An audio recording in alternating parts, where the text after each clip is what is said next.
ஒரு சிறிய கிராமத்தில் கண்ணன் என்ற ஏழை சிறுவன் வாழ்ந்து வந்தான்.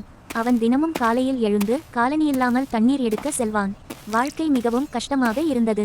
வீட்டில் சாப்பாடு கூட சில நாட்களில் இல்லாமல் போய்விடும். ஆனால் கண்ணனுக்கு ஒரு நம்பிக்கை இருந்தது, அது லார்ட் சிவா மீது கொண்ட பக்தி.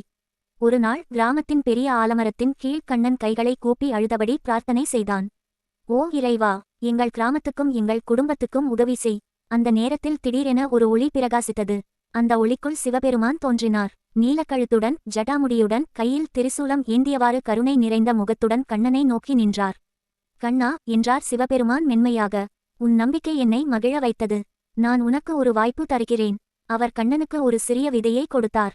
இந்த விதையை உன் நிலத்தில் நட்டு அன்புடன் பராமரித்து வளர்த்துப்பார். கண்ணன் மிகுந்த மகிழ்ச்சியுடன் அந்த விதையை வீட்டின் அருகிலுள்ள வறண்ட நிலத்தில் நட்டான். தினமும் சிறிது தண்ணீர் ஊற்றி மண்ணை பராமரித்து மனமார பிரார்த்தனை செய்தான். நாட்கள் கடந்து சென்றன. ஒருநாள் காலை கண்ணன் ஆச்சரியப்பட்டான்.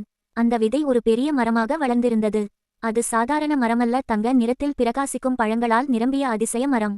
கிராம மக்கள் அனைவரும் அதிசயத்தில் மூழ்கினர். அந்த மரத்தின் பழங்கள் விற்றதால் கிராமம் செழித்து வளர்ந்தது.